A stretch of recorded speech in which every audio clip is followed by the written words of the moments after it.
오늘 믿음과 삶이라는 제목으로 함께 말씀을 나누고자 합니다.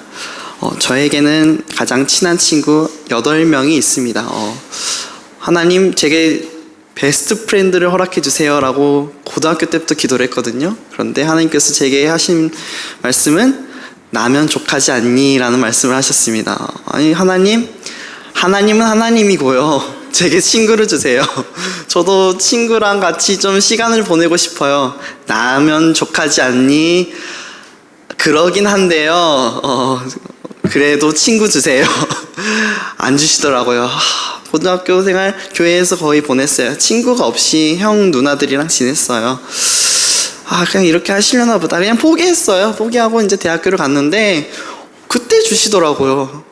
준비되니까 주셨던 것 같아요. 하나님을 더 붙잡을 수 있으니까 주셨던 것 같아요. 8명의 친구들이 20살 때 만났어요. 여러 명의 그 친구들은 모습도 다르고 과도 달랐어요. 신학과뿐만 아니라 사회복지과, 유아교육과 여러 종류의 친구가 있었죠. 20살 때부터 20살 때부터 같이 만나 밥을 먹고 시간을 같이 보낸 친구들이었어요. 같이 PC방도 가고 날도 새고 수업에도 가고 날 새고 수업 가는 거예요. 수업 가고 축구도 차고, 축구 차다가 발도 부러지고, 발 부러지면은 또 의리 있게 같이 병원에도 가지고, 병원 가서 깁스하고 기숙사에 누워있으면은 같이 와가지고 또 같이 밥도 먹어주고, 같이 차도 태워줘서 같이 이동하고, 또 같이 또 생활도 하고. 그러다가 어느 날은 이제 하도 깁스를 차고 다니니까 발이 한 3번 부러졌거든요, 축구 차다가. 네, 원래 운동 못하는 사람들이 다쳐요. 네, 이제 운동 안 해요. 그래서 축구 안 해요. 그래서 살이 쪘나? 하여튼 네, 이렇게 축구하다가 이제 깁스하고 이제 하도 많이 걸어다니니까 보통 한 2-3달씩 했거든요. 이게 깁스가 이제 너덜너덜해진 거예요. 왜냐면은 목발 짚고 힘드니까 그냥 이렇게 살살 걸어다니다 보니까 이게 깨지더라고요. 어느 날 친구가 이게 깨진 게 궁금했나봐요. 이거 한번 뜯어봐도 되냐라고 하더니 갑자기 내가 아직 안 되라는 말도 안 했는데 막 손으로 깁스를 뜯어버렸어요. 그 뜯어진 거를. 와, 무슨 이런 예감이 다 있나. 그래가지고 같이 병원 가서 다시 깁스 다시 하고, 어머니 뭐라 하시는지 아세요? 무슨 그런 이상한 놈이 다 있냐고, 정신 나간 놈이 있냐고. 그럴 법하지 않겠어요? 저도 처음에 얘는 뭐지? 20살 때 얘 뭐지? 깁스를 뜯는 놈이 다 있네 라고 하면서 뭐지? 그런 친구들과 함께 이제 매주 목요일만 되면은 고기 뷔페를 가요. 고기 뷔페 가가지고 10,000원 주고 실컷 먹는 거예요. 거기 밥도 무제한이고 음료수도 무제한이거든요. 고기 시켜놓고 9명의 친구들이 가가지고 우선 20공기 주세요. 밥 20공기 주세요 해요. 왜냐면 한 사람당 2공기씩 먹고, 좀 잘 먹는 애는 3공기 먹거든요. 들어가자마자 아줌마 여기 20공기 주세요. 그러고 이제 들어가는 거예요. 이제 할머니 일하시는 분들이 얼마나 어이없게 쳐다보겠어요. 이야, 저런 아이들이 다 있나. 그래가지고요, 20공기를 시키고 밥을 먹고 고기를 열심히 실컷 먹고, 그리고 매주 막 목요일마다 모임 같은 모임을 가졌어요. 그러고 있다 보니까 한 2주 정도 가니까 한 3주째 되는 날 이제 들어가려니까 할머니가 앞에 서가지고 다른 고기 뷔페집이 더 맛있다더라 그러는 거예요. 저희 여기가 맛있는데 머쓱머쓱 그래요. 그래가지고 쫓겨났죠. 이제 다른 데 가고 그렇게 시간을 보냈어요. 서로 싸우기도 한 날도 있었죠. 말도 안 한 날도 있었어요. 몇 개월 동안 말도 안 하고, 어떤 친구는 학교를 때려치고 헤어지기도 하고, 또 밥을 못 먹어서 밥을 사 먹을 돈이 없는 거예요. 그래가지고 각자 김밥나라에서, 김밥나라 해봤자 3,000원 4,000원이에요 그 돈 아끼려고 김밥나라에서 다 음식 하나씩 시키는데 혼자 갑자기 공깃밥을 시키는 거예요. 뭐지? 넌 왜 공깃밥 시키냐? 우리 거 음식을 반찬 삼아서 먹겠다는 거예요. 나는 그러기 싫은데. 그런데 가난했거든요. 그 친구는 해남에서 살면서 가난했어요. 어려운 집에서 살았거든요. 또 어떤 친구는 또 자기만의 생활을 가지고 있던 친구가 있어요. 개인주의. 그래가지고 김치찌개를 시켰는데 한 입 먹어보고 싶어가지고 어떤 친구가 김치찌개에 숟가락을 넣자마자 뭐 하는 거냐고 숟가락 날아가고 참 이게 전쟁이지. 아이들하고 그렇게 친구들하고 시간을 보내는데 참 어렵더라고요. 살아온 시절이 다르고 또 살아온 그 방법도 다르고 별의별의 일들이 참 많이 일어나더라고요. 저희 그래도 시간을 그렇게 같이 보냈어요. 그렇게 참 말도 많고 탈도 많았는데 어느덧 벌써 9년이라는 시간을 함께 보내더라고요. 힘들지만 우리 매년 1년에 한 번씩은 보자. 그렇게 1년에 한 번씩 시간을 보냈어요. 이번에 어떻게 시간이 안 될 것 같았는데 지난주에 광주를 다녀올 기회가 있었어요. 이렇게 여러 일이 사역도 있어가지고 근데 갔다 왔는데 그때 이제 우연찮게 또 시간이 맞았어. 그때 얼굴을 또 봤는데 또 학교 그만뒀던 친구가 이번에 또 올 수 있다는 거예요. 그래가지고 처음으로 거의 한 8년 만에 9명의 친구가 다 모이게 된 거예요. 9명의 친구가 다 모여가지고 함께 시간을 보냈어요. 제 프로필 사진을 보면은 이제 함께 찍은 사진이 있어요. 거기 보면은 폼에 죽고 사는 애도 있고 몇몇 의리를 지키는 남자 다 의리만 지키고 조용히 뒤에서 섬겼던 아이도 있고 남정네들의 모임이죠. 그렇게 9명의 사람들. 20살 때는 어떻게 이들이 살아갈지를 꿈도 못 꿨어요. 형편 없었거든요. 형편 없었어요. 야, 진짜 이런 말 하면 안 되는데 막 진짜 버러지 같다 너희들. 참 이렇게 살아도 되냐. 맨날 축구만 차고 축구 차고 수업 안 가? 야, 나 학교 때려칠 거야. 막 축구만 차는 거예요. 축구만 차요. 와, 한 명은 신학과인데 선교를 다녀오더니 나는 갑자기 좀 휴학을 해야 되겠다고 하더니 휴대폰을 파는 휴대폰 가게 가가지고 그 휴대폰 팔기 시작하는 거예요. 폰팔이를 하는 거예요. 갑자기 야, 너 신학과 안 할 거야? 뭐 나는 모르겠어. 비전이 없어 보인다고 막 갑자기 그런 말을 하더니 또 한 명은 사회복지과인데 사회복지과 공부 열심히 해놓고 이제 사회복지사가 되나 했더니 아빠 따라서 살림일을 하겠대요. 그래가지고 살림일을 배우러 들어갔어요. 한 명은 공무원 준비하겠다고 갑자기 들어가고 참 이들이 어떻게 될까 너무 궁금했거든요. 그런데요, 이번에 벌써 시간이 지나서 함께 모여서 우리의 모습을 돌아봤는데 그 핸드폰 팔던 친구는 어엿한 전도사가 됐어요. 그래서 말씀을 전하고 찬양을 인도하는 그런 자가 되었고 남들 밥 시킬 때 공깃밥 하나 시키면서 힘들게 살았던 그 아이가 살림일 배우겠다고 갔더니 아빠 밑에서 어떻게 또 사업이 잘 됐나 봐요. 제일 넉넉한 아이가 됐어요.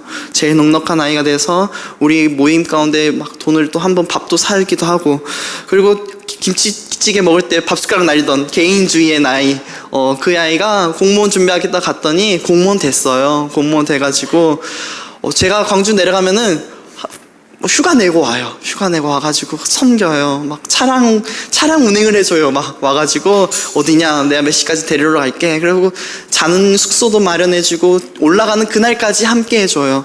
의리의 남자가 됐죠. 20살 때는 일들이 이렇게 될 줄 몰랐어요. 저런 애들이 뭐 할까 싶었어요. 아까 축구하던 친구는 저보다 먼저 총신을 들어가더라고요. 그럴 실력이 없어 보였는데 한 가지 느낀 게 있어요. 사람 일은 참 모르겠다.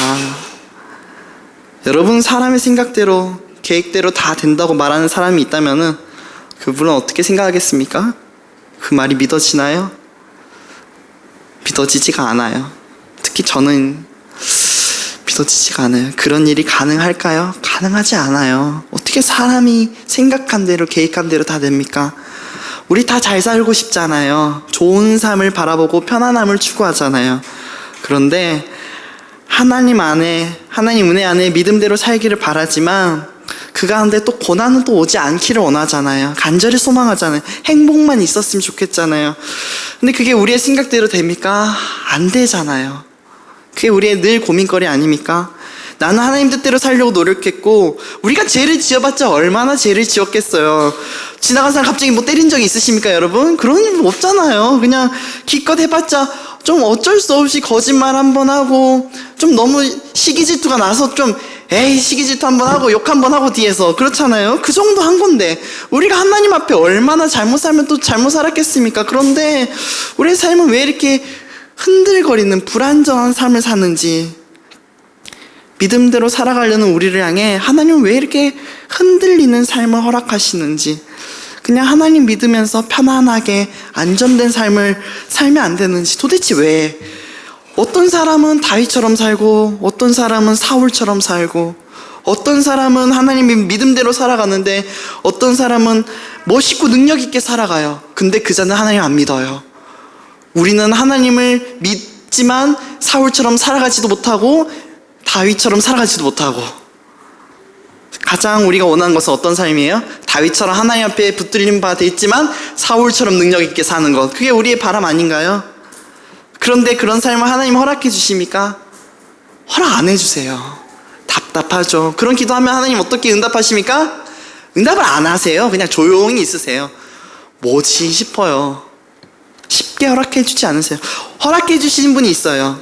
그분은 어떤 분일까요? 하나님이 허락해 주신 분, 뜻하신 바가 있다는 거죠. 그분은 그런 뜻을 또 찾으면서 살아가야 되죠.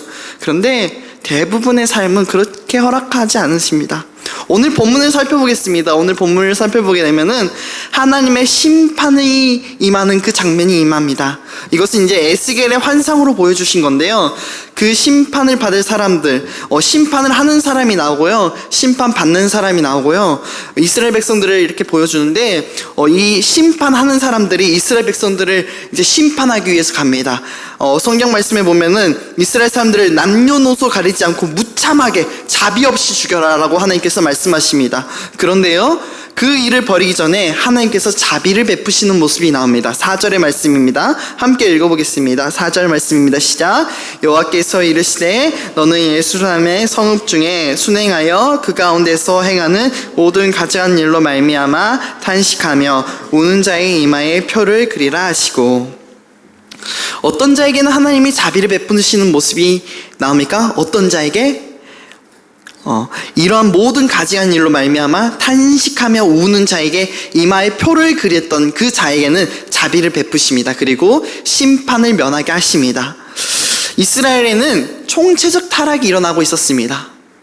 8장을 살펴보면은 사람들이 가장 왕래하던 북향문에 우상을 세웠고요, 이스라엘 장로라는 사람들이 하나님이 가증스럽게 여기던 먹지도 말라는 그것들을 사방 벽에 그리고 우상으로 섬기면서 생각하고 살았고요, 그들이 또 핑계하기를 하나님이 우리를 먼저 버렸다, 장로라는 사람들이 하나님이 우리를 먼저 버렸다라는 그런 말로 핑계를 합니다. 또 여자들은 단무스 우상들을 섬기고 이스라엘 성전 안뜰을 가보니까 하나님을 등지고 태양신을 섬기던 사람들이 있었어요. 총체적 타락이죠. 그래서 그들 하나님께서 심판하시기로 작정하시고 하나님의 사람들을 보냅니다. 그런데 그것 가운데 그래도 자비를 베푸십니다. 어떤 사람들에게요? 이 일들을 보고 탄식하며 애탄하는 사람들을 향해서 하나님께서 제외시키시고 자비를 베푸십니다. 왜요? 한 가지 살펴볼 수 있는 것은 이들은 하나님을 믿는 의인들이었다는 것입니다. 하나님을 믿는 의인들이기 때문에 어떻게 했을까요? 이러면 안 되는데, 애탄하는 겁니다.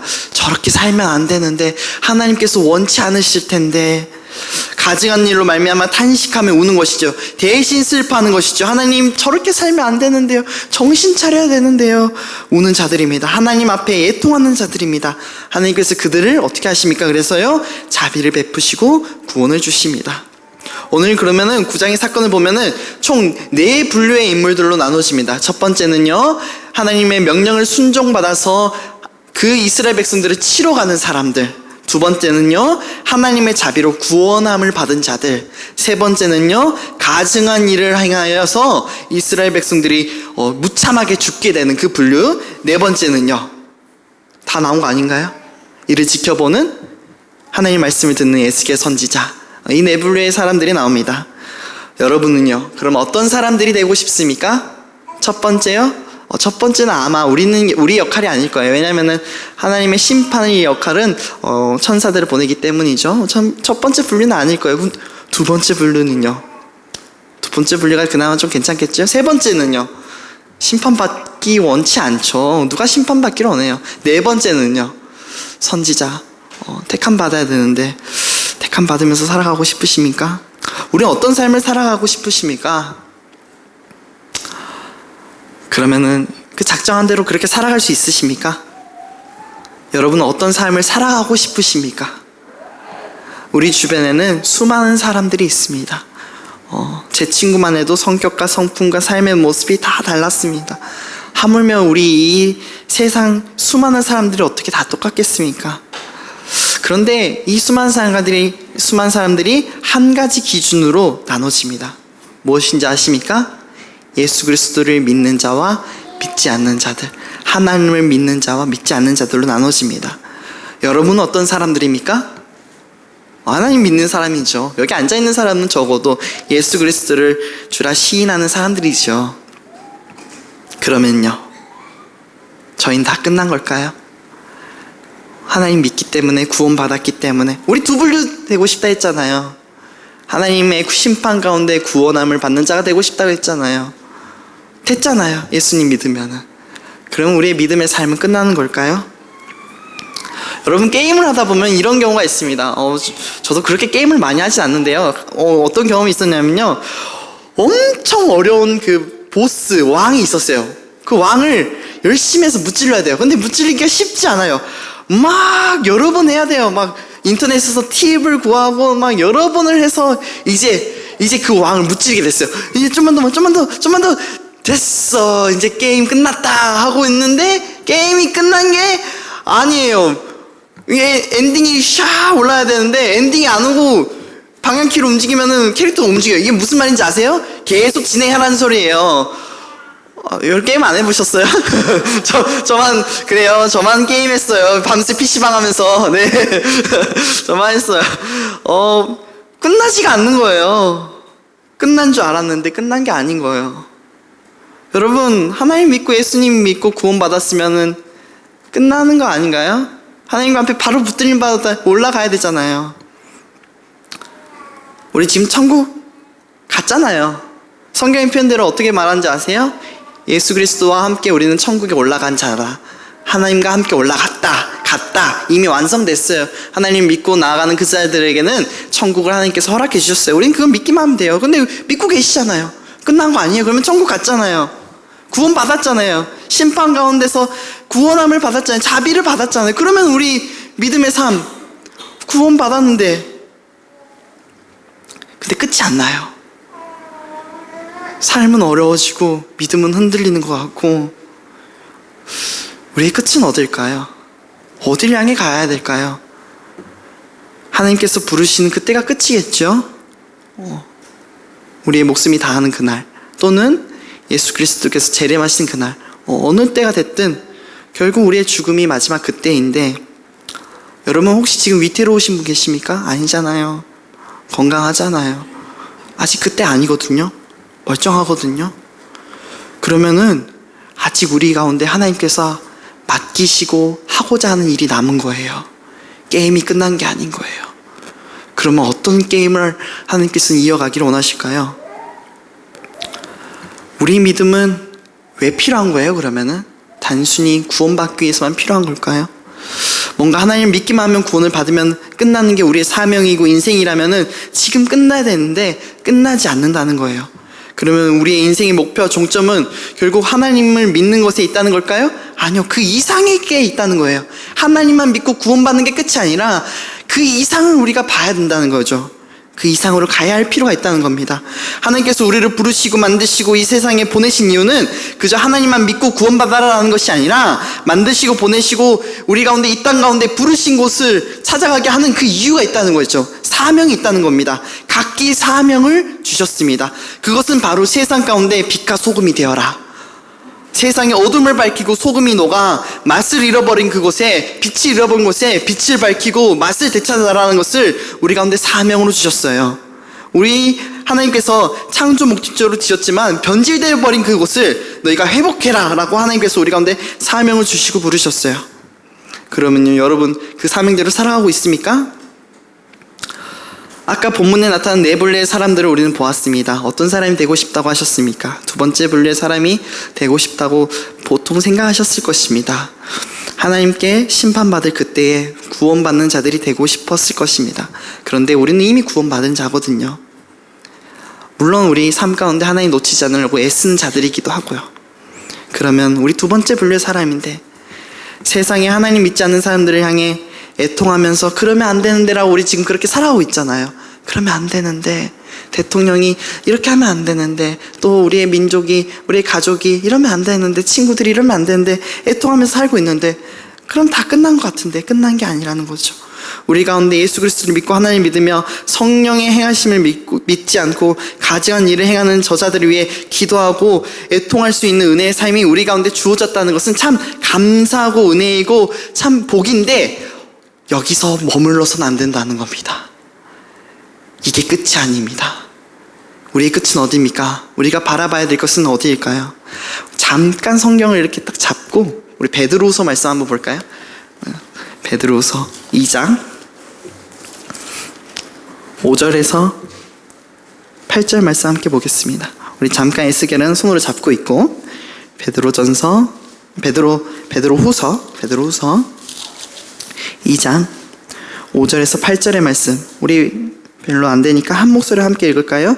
옛 세상을 용서하지 아니하시고 오직 의를 전파하는 노아와 그 7 식구를 보존하시고 경건하지 아니한 자들의 세상에 홍수를 내리셨으며 소돔과 고모라 성을 멸망하기로 정하여 재가 되게 하사 후세에 경건하지 아니한 자들을 본을 삼으셨으며 무법한 자들의 음란 행실로 말미암아 고통당하는 의로운 옷을 건지셨으니 이는 이 의인이 그들 중에 거하여 날마다 저 불법한 행실을 보고 들으므로 그 어려운 심령이 상함이었더라.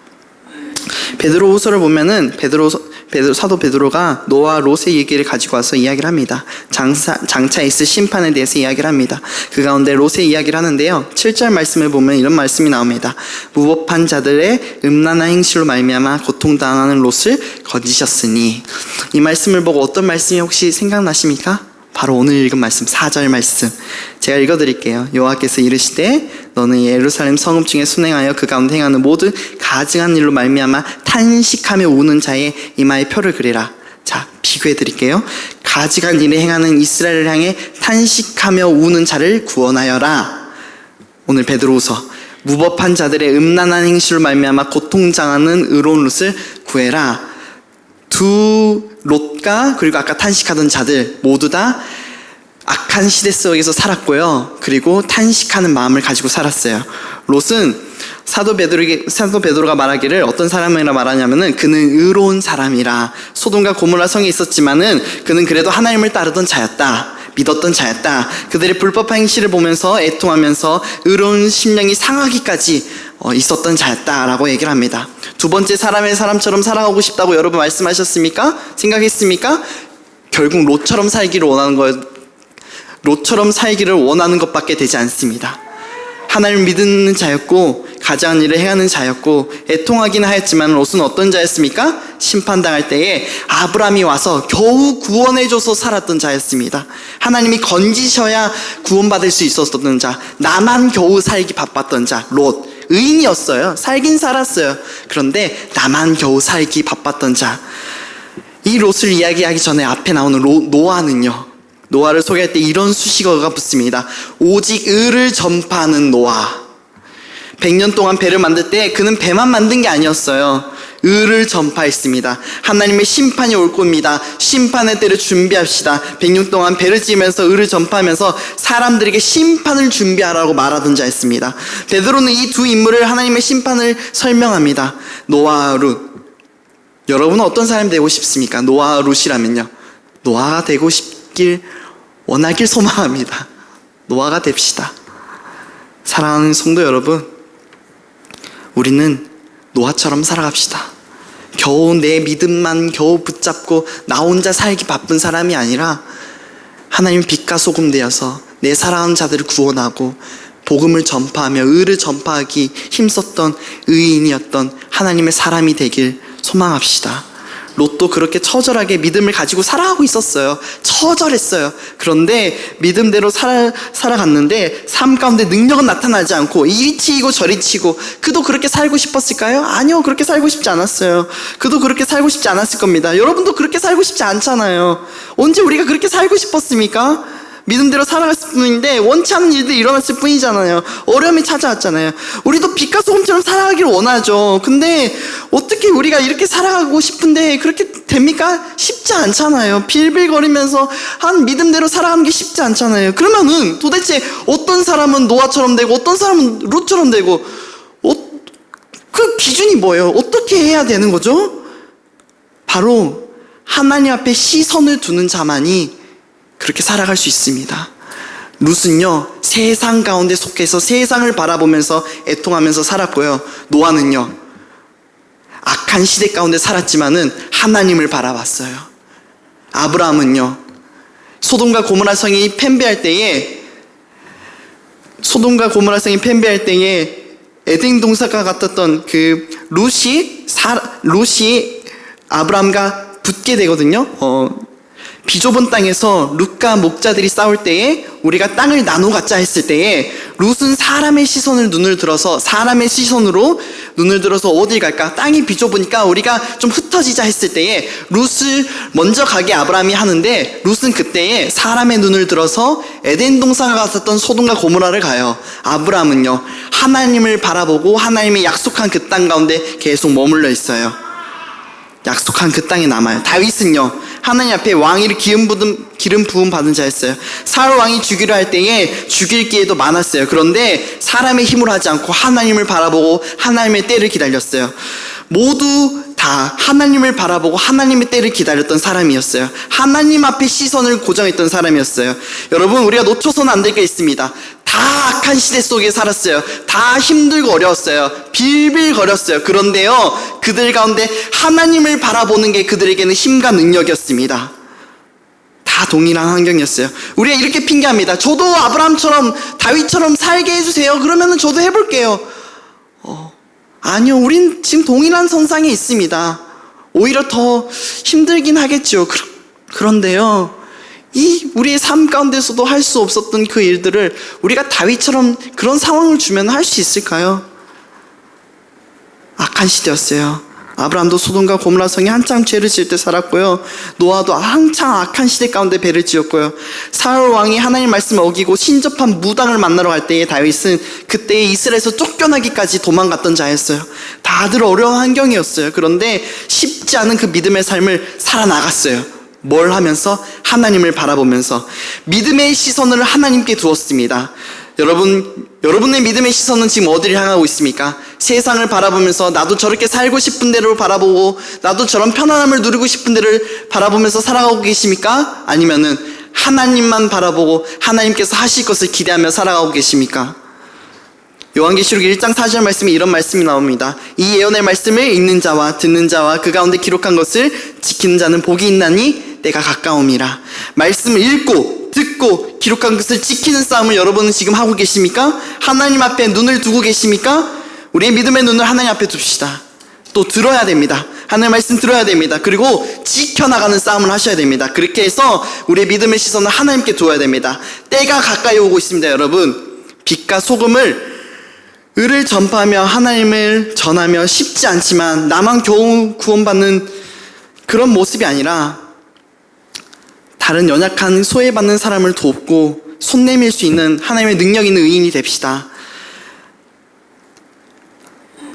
룻처럼 나만 겨우 살아가길 힘쓰는 사람이 되지 않기를 원합니다. 여러분, 그런데 우리 모습을 보면은 하나님만 바라본다고, 하나님만 붙잡는다고 과연 그렇게 살아갈 수 있을까? 마음에 좀 그런 불안이 찾아오기도 합니다. 저도 그래요. 저 하나님 앞에 그렇게 말씀 앞에 붙잡힌 자가 될 수 있을까요? 제 모습은 그렇지 않은데요. 지금 여러분의 모습을 보면서 내가 과연 노아처럼 다윗처럼 아브라함처럼 살아갈 수 있을까? 고민될 때에, 나는 안 되겠지라고 생각할 때에 그 생각 하나님 앞에 내려놓으시고, 여러분, PC방 돌아다니면서 뷔페 먹으면서 공부 안 했어요. 공부 안 했어요. 그런데 공부할 실력도 없었어요. 어떻게 해야 될지도 몰랐어요. 하나님만 붙잡았어요. 하나님, 잘 모르겠어요. 어떻게 해야 될지도 모르겠고 어떻게 해야 될지도 모르겠어요. 근데 하나님 붙잡습니다. 그게 내 실력이고 내 믿음입니다. 그렇게 했더니요, 순천 시골 촌놈이 이곳에 와서 여러분 가운데 말씀 전할 수 있게 능력 주셨고요, 또 종신대도에 무사히 들어가게 하시고요, 믿음의 동역자들 만나게 하셔서 항상 저를 단련하게 하시고요, 밥 한 공기 겨우 얻어먹던 그 애는 하나님 붙잡는 게 실력이었거든요. 그도 하나님 붙잡는 게 실력이었어요. 어떻게 됐어요? 넉넉함을 누리게 됐어요. 하나님 붙잡는 게 우리의 실력이 되기를 원합니다. 의심하지 마십시오. 붙잡으십시오. 하나님 말씀 읽고 듣고 지켜나가는 싸움을 해보십시오. 그렇게 한번 해보십시오. 어제와는 다른 삶을 하나님께서 만드실 것입니다. 새 삶을 허락하실 것입니다. 그렇게 능력의 삶을 살아가는 은혜가 여러분 가운데 가득하기를 축복합니다.